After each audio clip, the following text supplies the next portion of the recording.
सो आपसे पूछा गया है कैपिटल एफ इज आउटपुट की वैल्यू यहां पर क्या होगी, that's the question. Question clear है सभी को? चित्र में आपको मल्टीप्लेक्सर दिखाया गया है, okay, that's a 4/1 mux, okay 4/1 mux. S1 S0 इसकी सेलेक्ट लाइन है, जिन पर रिस्पेक्टिवली S1 पर अगर हम देखें तो P अप्लाइड है, S0 पर अगर हम देखें तो Q अप्लाइड है, ओके। और I0 से लेके I3 तक इनपुट डेटा लाइन है, जिस पर रिस्पेक्टिवली I0 पर R है, I1 पर 0 है, I2 पर R है और I3 पर 1 है। और साथ में एक इनेबल पिन की भी बात यहां पर की गई है। इनेबल पिन यहां पर एक्टिव लो पिन है, आप देख सकते हैं यहां से बबल ये इंडिकेट करता है कि एक्टिव लो पिन है। किसी पिन के आगे जैसे यहां पर आप देखें इन पिन में कहीं भी बबल्स नहीं यूज किया गया है, मींस ये सब पिन कैसी एक्टिव हाई पिन है।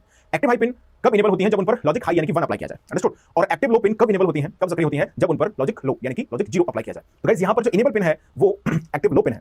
इसका मतलब है जब हम इनेबल पिन पर 0 अप्लाई करेंगे तो मल्टीप्लेक्सर इनेबल पिन का काम क्या होता है? किसी भी लॉजिक सर्किट की इनेबल पिन का पर्पस होता है whether the logic circuit is accepting the input और नॉट। गाइस सीक्वेंशियल सर्किट्स के अंदर तो हम इस चीज को क्लॉक से मैनेज कर सकते हैं, clock is a trigger signal for the sequential circuits, but combination circuit में इनेबल पिन की बहुत इंपॉर्टेंस है, क्योंकि इनेबल पिन के बेसिस पर हम ये बताते हैं कि जो अप्लाइड डेटा है वो लॉजिक सर्किट उसे एक्सेप्ट करेगा या नहीं करेगा, या एक तरीके से applied data will be processed through the combination circuit और नॉट, ये बताता है इनेबल पिन। गाइस यहां पर इनेबल पिन 0 पर है, सो ऑब्वियसली ये मक्स यहां पर क्या होगा? डेटा को प्रोसीड करेगा, और करना भी चाहिए। 4 ऑप्शंस यहां पर दिए गए, ओके। सो आपसे पूछा गया कैपिटल एफ की वैल्यू यहां पर क्या होगी? तो एज यूजुअल 4/1 मक्स मल्टीप्लेक्सर के अंदर जो लॉजिकल एक्सप्रेशन हम लिखते हैं आउटपुट के लिए वो लिखा जाता है sum of product form, SOP form में, ओके। तो बहुत ही आसान सा क्वेश्चन मैं समझता हूं इसको, ओके। डायरेक्ट आपको मक्स का सर्किट देके ऐसे बहुत सारे क्वेश्चन हमने रेगुलर क्लासरूम में सॉल्व किए हुए हैं, तो आपको सीधा लॉजिक सर्किट यहां पर दिया गया है मक्स का, और आपसे सीधा यहां से 4 ऑप्शंस इसमें बेस्ड हैं, ओके। सो एक बार स्क्रीन को पॉज करें और फटाफट से इस क्वेश्चन को आप नोट करिएगा, ओके, नोटेड। चलिए अब एक बार आप इसे ट्राई कीजिएगा सभी लोग, जिन लोगों ने भी मक्स का कांसेप्ट समझा हुआ है, सीखा हुआ है पहले से, उन सभी की जिम्मेदारी है कि आप इसके आंसर को फाइंड करें। मैं इसे डेफिनेटली सॉल्व करूंगा, बट मैं चाह रहा हूं कि वैसे पहले एक बार आप इसे जरूर ट्राई कर लें। चलिए अब हम इसे सॉल्व करते हैं फाइनली। गाइस कैपिटल एफ की वैल्यू हमें यहां से ऑब्टेन करनी है।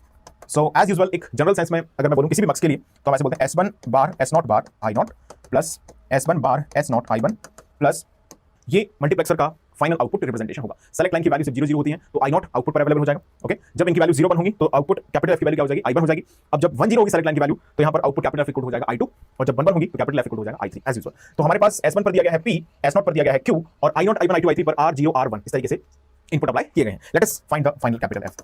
सो S1 S0 बार यानी कि P बार Q बार, I0 पर क्या ध्यान दो? I0 पे है R dot R plus S1 बार यानी कि P बार S0 यानी कि Q इनटू I1 पे क्या है? देखो 0 है, तो 0 है तो ऐसे बहुत ज्यादा स्ट्रेस लेने की जरूरत नहीं, सीधा 0 लिखो, हालांकि टर्म ही 0 हो जाएगा पूरा, ऑलराइट। I2 पर क्या है? देखो P Q बार और I2 पर क्या है गाइस? I2 पर अप्लाई R प्लस लास्ट में आएगा यहां से P Q डॉट I3 पर अप्लाई है 1।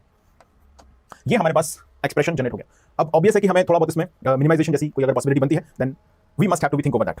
चलिए सबसे पहले हम प्रोसेस को सिंपलीफाई कर लेते हैं। Here P bar Q bar R plus this is 0, okay, obviously ये टर्म 0 हो जाएगा। यहां से बचा P Q bar R plus P Q, इतना सही है गाइस? मुझे इन दोनों में से कुछ कॉमन दिख रहा है। Q बार R को हम क्या इन दोनों टर्म्स में से कॉमन ले सकते हैं गाइस? ऑफ कोर्स क्या कॉमन दिख रहा है? फर्स्ट एंड सेकंड टर्म से Q बार R को हमने कॉमन लिया, तो in the bracket we are having now P bar plus P plus PQ। So P bar plus P of course is of course what? 1। तो answer में हमारे पास जो आ रहा है एक्सप्रेशन वो है